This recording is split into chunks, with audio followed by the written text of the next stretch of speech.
Boa noite a todos. Boa noite. Que a doce paz do Mestre Jesus possa nos envolver hoje, agora e sempre. Vamos primeiramente agradecendo a Deus a oportunidade bendita de todos nós aqui estarmos nessa noite de bênçãos, em nome de Jesus. Então, dessa maneira, também vamos agradecer ao Mestre querido essa oportunidade de esvaziamento e de aprendizado com a ajuda, com o auxílio da espiritualidade amiga, com os anjos do Senhor que sempre nos auxiliam e nos querem bem. Então, nessa paz e nessa tranquilidade, nós vamos buscando na oração que o Mestre nos ensinou. Pai nosso que estais nos céus, santificado seja o vosso nome, venha a nós o vosso reino, seja feita a vossa vontade, assim na terra como nos céus. O pão nosso de cada dia nos dai hoje, perdoa as nossas dívidas, assim como nós perdoamos os nossos devedores. Não nos deixes cair em tentação, mas livra-nos, Senhor, de todos os males, que assim seja, graças a Deus. Nós efetuamos uma leitura de preparação de ambiente antes do Evangelho da noite de hoje. A lição de hoje está no livro Minutos de Sabedoria, do Pastorinho, e a lição é a número 38, que a Lívia vai ler para a gente. Policie suas palavras. Evite termos impróprios e anedotas pesadas. Lembre-se de que tudo o que dizemos permanece em nossa atmosfera mental, atraindo aqueles que pensam da mesma forma e que passarão a formar um círculo comum em redor de nós. Não ofenda com palavras baixas os anjos de Deus, que se afastarão de você horrorizados. A boa educação se manifesta também através das palavras que partem de nós. Essa lição, ela meio que diz que a gente não pode falar palavras pesadas, que tenham um pesar. Um exemplo disso é tipo falar palavrão. Não fica uma atmosfera pesada em volta de nós. E essa atmosfera faz mal para a gente.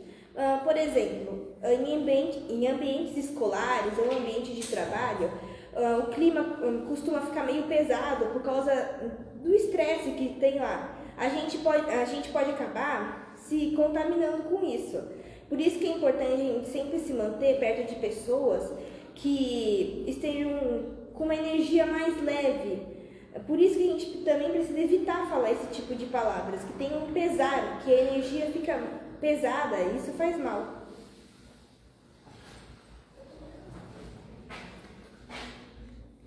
Muito obrigado, Lívia. Policie suas palavras.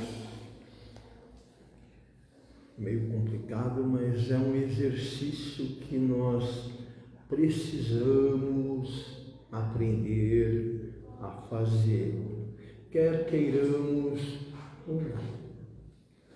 Nós teremos dias melhores a partir da colocação em prática desse exercício que diariamente a gente precisa desenvolvê-lo.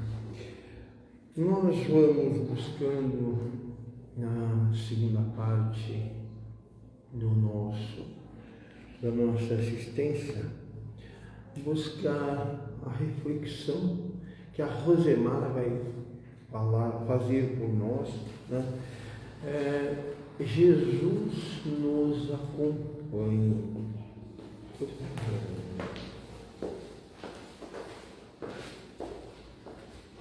Boa noite a todos. A Lívia trouxe muito bem aí, nessa lição do Minutos de Sabedoria, aquilo que nós vamos falar agora também. Na verdade, é só um complemento do que ela já trouxe, né? Então, nós vamos falar um pouquinho de como nos aproximar de Jesus e como nós podemos fazer com que Ele efetivamente nos acompanhe o tempo todo. Que é uma missão não tão simples, né, conforme a gente for falando, mas é algo que, como o Ezequiel comentou, nós precisamos buscar fazer, buscar no nosso dia a dia ir aprimorando isso. E a base da nossa reflexão de hoje está no livro SOS Família, que é do Divaldo Franco e foi ditado pelo espírito de Joana de Ângeles na sua lição 12, em que está denominada efetivamente Jesus Contigo. E nós trouxemos esse tema como Jesus nos acompanha. Por quê? Porque a partir do momento que Ele está conosco, Ele nos acompanha o tempo todo. E nós percebemos essa companhia. E aí ela começa essa lição falando assim, né? E dedica uma das 7 noites da semana ao culto evangélico no lar, a fim de que Jesus possa pernoitar em tua casa. Para nós, essa frase automaticamente nos chama a questão da prática do evangelho no lar. Porque quando ela fala assim, dedica uma das 7 noites a esse cultivo do evangélico, ela está falando exatamente daquilo que é a nossa frase comum de toda semana, que a gente, e todas as vezes conversa, uma orientação, a gente fala, olha, é importante que a gente pratique o evangelho no lar. E aí nós vamos discutir um pouquinho sobre isso, né? Eu, particularmente, acho que assim, nesses últimos 2 meses é a 3ª vez que eu estou falando sobre esse tema. Ou seja, eu sou incentivada a ler, a reler, a ouvir sobre esse tema, porque quando eu falo é óbvio que eu, mais do que ninguém, estou ouvindo do que eu estou falando. E por que isso, né? Então, às vezes eu me questiono, nossa, mas eu faço o evangelho no lar toda semana.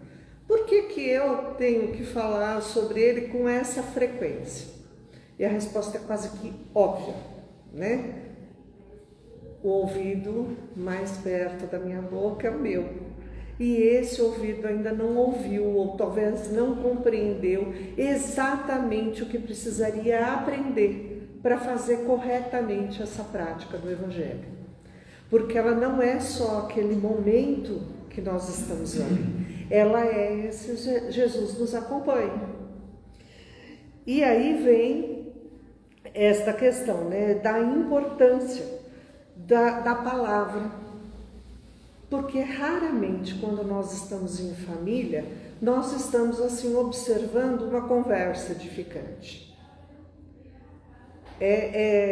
Se nós pararmos e listarmos efetivamente momentos em que a nossa conversa dentro de casa é edificante, momentos em que ela é fútil, momentos que ela é de silêncio absoluto, né? Porque às vezes a gente conversa pelo silêncio, né? Senta na frente da televisão e o assunto morre. Ou nós ficamos no celular e o assunto também morre.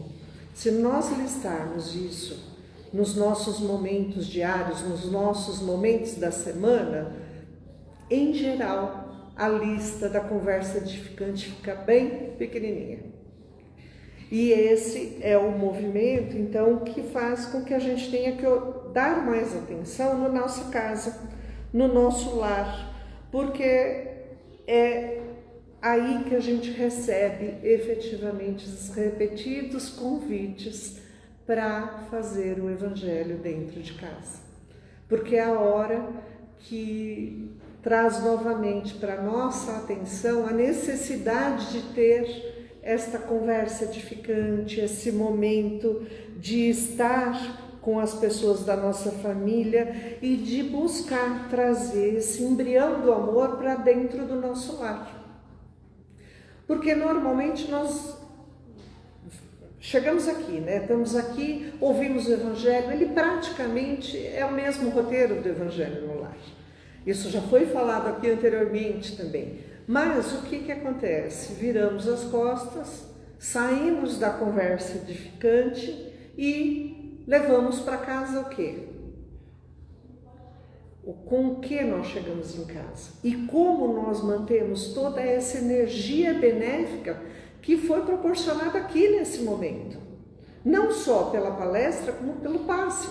Então, como é que a gente leva isso para casa e mantém ele lá, né? Então, nós vamos começar falando do seguinte: a palavra evangelho é uma palavra que tem um significado que a maioria também conhece, mas que é sempre bom a gente relembrar. Ela é a boa nova, ela é a boa mensagem. Então, dentro desta boa mensagem, normalmente, quando nós falamos da boa nova, o que nós lembramos também imediatamente? De Jesus. Porque Jesus, na sua vivência na Terra, veio nos trazer o quê? Justamente a boa nova.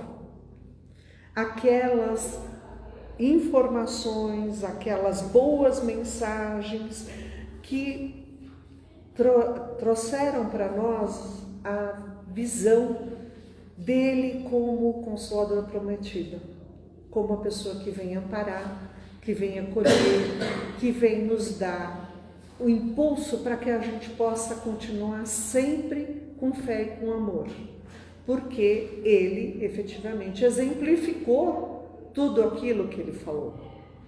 Então, ele apareceu para nós desta maneira e se mantém até hoje, principalmente no meio espírita, com essa visão desse Consolador maravilhoso que chegou até nós e que traz sempre a boa nova, traz sempre aquele movimento que ele fazia lá na época mesmo que ele estava vivo.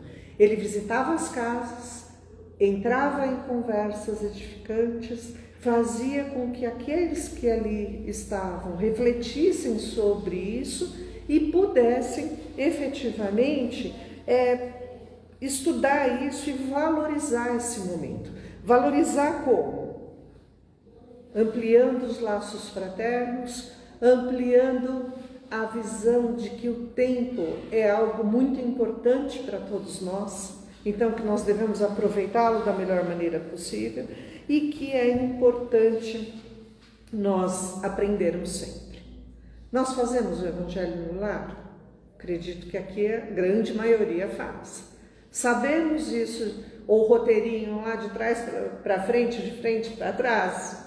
A grande maioria também sabe fazer. Mas é assim, neste momento ou naquele momento que a gente se colocou ali, a gente realmente se colocou por inteiro? A gente confia, a gente valoriza, a gente está lá realmente na ideia de colocar não o nosso pedido, mas a nossa boa vontade, o nosso amor de coração em prol da nossa família, em nosso prol e em prol daqueles que estão no nosso entorno? Quantas vezes a gente parou para pensar isso de verdade naquele momento? Ou a gente senta lá, faz rapidinho porque tem que cumprir, né? Tem a obrigação de fazer. Mas é importante nós lembrarmos assim, que quando a gente começa a praticar o Evangelho no Lar, mesmo que ele seja automático, ele traz Jesus para perto de nós. Porque Jesus já dizia, né? Se 2 ou mais se reunirem em meu nome, lá eu estarei. E aí, muitas vezes nós pensamos assim, 2 ou mais encarnados, o que não é necessariamente uma verdade. 2 ou mais pode ser um encarnado e um desencarnado. E, em geral, nós temos muitos desencarnados no nosso entorno. Então, toda vez que nos colocarmos para estudar o Evangelho, nós estamos trazendo Jesus para perto de nós. Ou, melhor, né? Nós estamos buscando ficar perto dele. Porque eu acho que essa é a melhor colocação que a gente pode fazer. É nós que estamos indo ao encontro dele, né? E aí nós temos uma oportunidade muito grande de ganhar consciência, de trazer um pensamento racional, mas um pensamento racional baseado no amor. Porque Jesus trouxe para nós tudo baseado no amor. Nenhuma atitude dele, em tudo que nós lemos, tinha qualquer conotação que não fosse vinculada a amor. E o que ele procura de nós é que justamente cada vez que nós lemos e relemos e falarmos e refalarmos, a gente traga um outro significado, uma ressignificação de tudo aquilo que nós estamos passando e consigamos colocar amor naquele momento e prosseguir com ele. Então, o objetivo maior desse momento é o objetivo de esclarecer a nós mesmos para que a gente possa encontrar soluções. Sempre o caminho é para encontrar solução, e a solução não precisa vir de fora.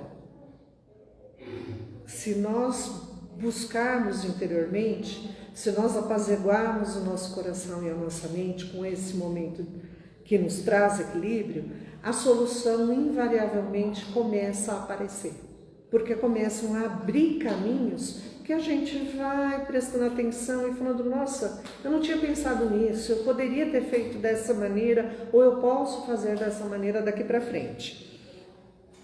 E aí, o próprio André Luiz fala, né, que esse desempenho do Evangelho exige repetição. Então eu associo isso com um esporte de alta performance. Não adianta querer desempenho bom se nós não estamos praticando. Então não adianta eu ouvir que eu tenho que fazer o Evangelho em casa, né? E eu tenho aí uma conotação de que quando nós falamos a gente parece que recebe uma obrigação, mas não é uma obrigação. Ele é um convite, efetivamente, um convite para que a gente trabalhe em prol de nós mesmos. Então este convite a gente aceita se a gente quer. E aí o próprio André Luiz diz, nos planos para o bem devem ser infinitamente repetidos e a construção mais simples é sempre a mais difícil de se fazer. Ou seja, colocar o primeiro tijolo, dar o primeiro passo, é sempre mais difícil do que os demais. Depois que se fez o primeiro, a gente começa a ganhar uma certa habilidade e essa habilidade vai aumentando no dia a dia. Então, como eu disse, Jesus exemplificou em ações e essa é a chave. Aquela chave que é a mais difícil de se colocar em prática, que é aquilo que a Lívia comentou, né? A gente fala as coisas de uma maneira indevida, mas a gente não vê isso como um problema. A gente simplesmente vai fazendo, até nós começarmos a perceber que aquilo não é benéfico para nós. Então, se nós formos praticando e tentando colocar nas ações, invariavelmente nós vamos ter que ouvir menos sobre esse tema. Porque nós vamos sair da parte do pensamento, da parte da palavra, para a parte da ação efetiva, que é o que Jesus sempre pregou, né? Que a própria caridade é o amor em ação. Então, nós temos que buscar este caminho. E aí a Joana de Ângeles continua falando assim, abre o Evangelho, distende a mensagem de fé, enlaça a família e ora. Jesus virá em visita. Quando o lar se converte em santuário, o crime se recolhe ao museu. Quando a família ora, Jesus se demora em casa. Quando os corações se unem nos liames da fé, o equilíbrio oferta bênçãos de consolo e a saúde derrama vinho de paz para todos. Jesus no lar é vida para o lar. Então, querer um lar assim, que todos gostam, que todos querem estar, que todos gostam de frequentar, sejam parentes ou sejam amigos, é esse lar que é harmonizado pelo Evangelho. É esse lar que recebeu a luz do Mestre. Porque é diferente quando nós entramos numa casa evangelizada ou não. É a mesma coisa quando nós entramos aqui na casa, né? A gente entra no salão e, em geral, a gente começa a se sentir mais em paz, mais tranquilo. Então, o Evangelho no Lar é uma terapia fundamental para que a gente possa recuperar e ter sustentação para todos os desafios que vão aparecer na nossa vida. Porque eles não vão deixar de existir, mas nós vamos aprender a ressignificar e a trabalhar isso de uma maneira completamente diferente, numa maneira tranquila, né? Eu já disse isso aqui também e sempre costumo repetir, porque eu acho que é sempre muito fácil de entender. Quando nós estamos aqui, quando nós, naquele momento de desespero, abrimos o Evangelho e fazemos um trechinho, ou quando a gente faz aquela prece pedindo alguma coisa, nós estamos fazendo a limpeza de casa, né? Aquela limpeza diária, uma varridinha, um pozinho, uma coisa assim. Quando nós fazemos o Evangelho lá, nós estamos fazendo aquela faxina bem feita. Aquela faxina que vai lá no cantinho, tira todos as sujeirinhas e renova o ambiente do lar. Que na vida material a gente percebe isso claramente, na vida espiritual a gente vai perceber quando faz o Evangelho com essa confiança, com esse amor, com essa dedicação de pensamento naquele momento. E aí é muito importante também a gente observar o seguinte, dá para a gente obrigar as pessoas a fazerem o Evangelho conosco? Quer dizer, eu vou fazer o Evangelho, mas eu quero por toda a lei que aquela outra pessoa da família faça comigo. Não, porque o amor não obriga ninguém. O amor não exige que o outro faça aquilo que nós queremos fazer. Então, nós podemos fazer o Evangelho sozinhos, estarmos ali, fazermos de uma forma que toda a nossa família seja contemplada, até que a outra pessoa se sinta preparada para estar junto conosco, se sinta envolvida por aquele movimento que nós estamos mostrando de paz. Porque é claro que quando a gente faz isso, a gente muda também o nosso processo interno. E começar o Evangelho é um desafio? Sem dúvida, sem dúvida. Todas as vezes que nós vamos começar a fazer o Evangelho, ou que nós paramos e vamos recomeçar, aparece de tudo, né? Primeiro dia uma visita, no outro dia um contratempo do trabalho, toca o telefone, essas coisas acontecem. E para isso a gente costuma dizer o seguinte, seja persistente. Tocou o telefone, não tem problema, acabou a conversa, comece o Evangelho. Chegou a visita, convide ela para fazer junto com você. Teve um processo no trabalho, não tem problema. Ao chegar em casa, faça o Evangelho. Porque esta persistência vai fazer com que as coisas se harmonizem e daqui a pouco todas essas interferências param de acontecer. Ou seja, é porque aquela situação que estava me atrapalhando parou de me atrapalhar? Não, porque nós persistimos, nós mostramos a nossa boa vontade em querer fazer, a nossa intenção real de aprender.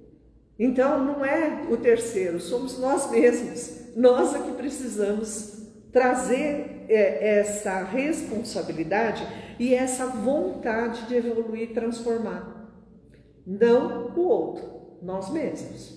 Então, quando a gente faz isso, a gente vai fortalecendo esse movimento. Por isso que é importante assim, é na hora que deu para fazer, até a hora que a coisa equilibrar. É preciso um ritual para isso? Não, porque a doutrina espírita não precisa de rituais. Pode pôr a água, pode pôr a toalha branca, pode tudo, mas não é necessário, porque é a força do pensamento, da nossa vontade, que faz com que aquele momento receba toda a situação ou tudo aquilo que nós gostaríamos que acontecesse com a nossa casa. Então, por exemplo, é claro que aqui a casa põe a água ali para nós tomar, porque ela está sendo frutificada, nós vamos levar. Mas, Se todos aqui quisessem ir até a cozinha, pegar a água da torneira e tomar, seria a mesma coisa. Por quê? Porque a espiritualidade maior está fluidificando toda a casa da água. Ou a água da casa, né? Troquei. Toda a água da casa. Ela não está pondo só aqui. Por quê? Porque todos que aqui entrarem precisam de cura, de alguma maneira. Mesmo os trabalhadores. Então, este é um movimento que a gente não precisa se preocupar.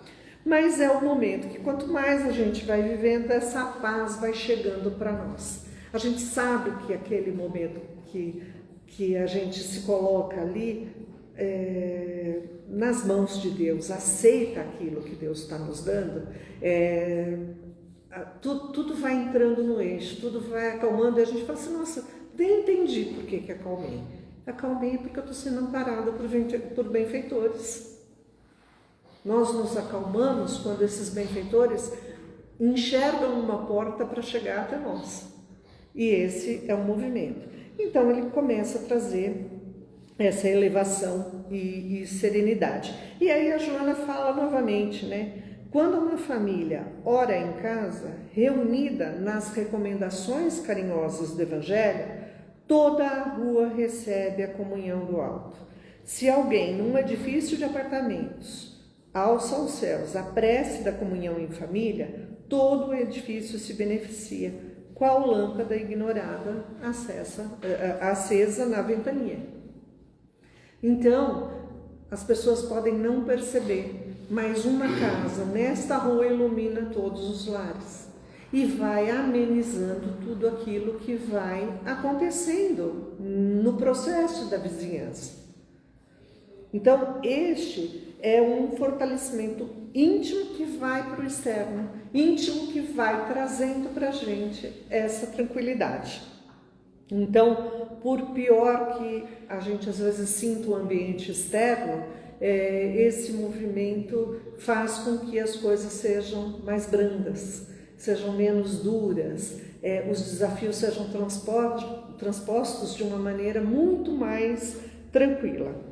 Então ele fala assim, é a oportunidade de semear dentro de casa para trazer esse auxílio do alto para nós. Os benfeitores chegam até nós toda semana naquele horário que a gente combinou.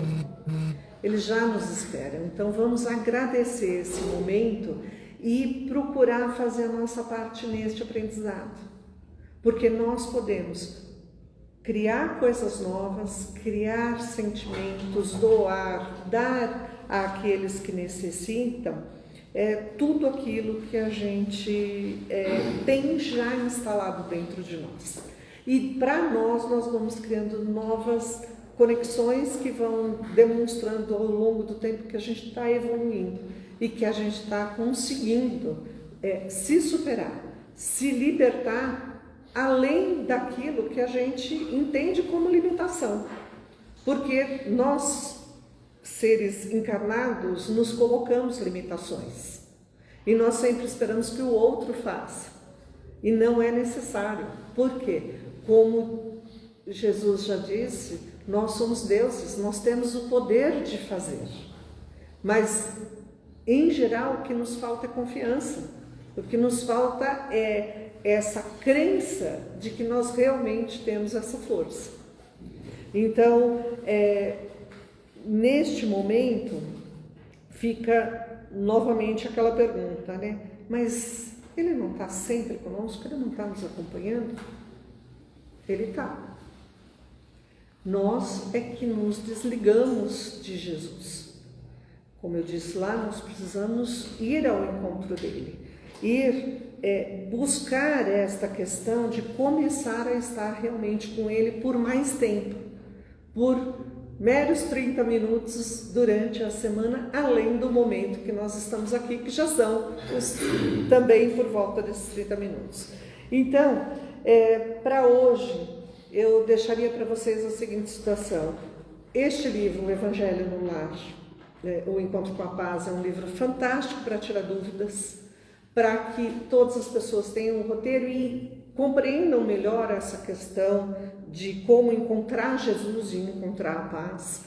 Lá fora, na mesinha, nós deixamos um roteirinho também de como fazer o Evangelho no Lar. É um roteiro prático, facinho, para que todos possam entender. E todas as dúvidas que surgirem dessa prática, o Departamento de Orientação aqui da casa também está à disposição para poder falar. Então, eu posso convidar as crianças, eu posso convidar o vizinho, o cachorro pode ficar ali do lado. Todas as situações poderão ser respondidas aqui na hora de tirar as dúvidas. É só pedir a orientação.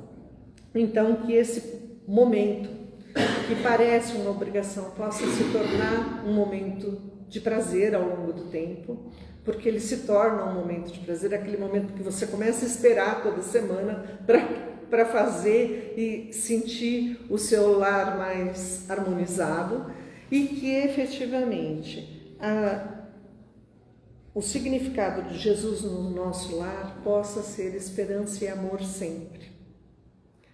E que Ele possa estar nos acompanhando, não só agora, mas sempre.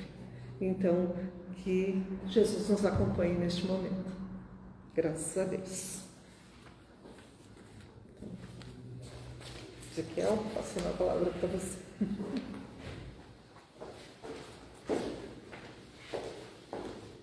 Graças a Deus, dando continuidade.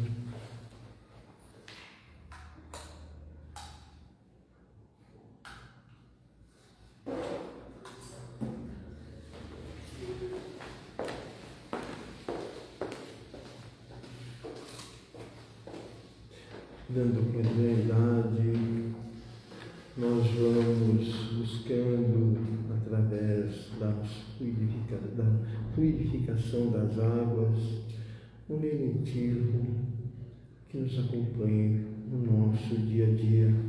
Então, os amigos espirituais fluidificam as águas dessa mesa, fluidificam as águas dessa casa, ou aquelas que estão em poder de nós, colocando bálsamos curadores, salutares, energizantes, que vão fazer bem ao nosso corpo físico e ao nosso corpo espiritual.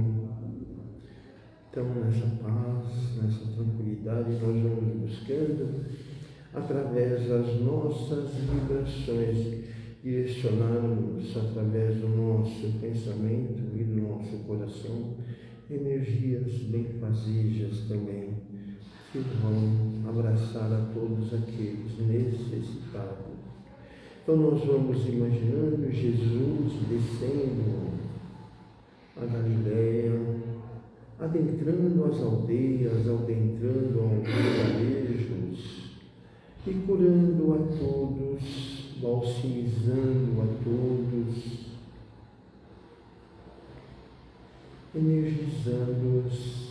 E nós, por nossa vez, vamos imaginando essas energias adentrando a esses corpos em forma da cor azul, que vai acalmar, relaxar e dar uma paz mental a todos nós.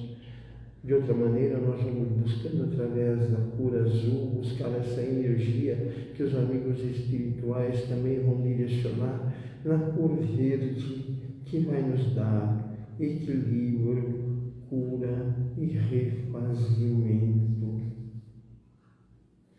Os amigos espirituais buscam, através dessas energias, distribuir a quem estiver mais necessitado. Pai nosso que estais nos céus, santificado seja o vosso nome. Venha a nós o vosso reino, seja feita a vossa vontade, assim na terra como nos céus. O pão nosso de cada dia nos dai hoje, perdoa as nossas dívidas, assim como nós perdoamos os nossos devedores. Não nos deixes cair em tentação, mas livra-nos de todo mal. Que assim seja, graças a Deus.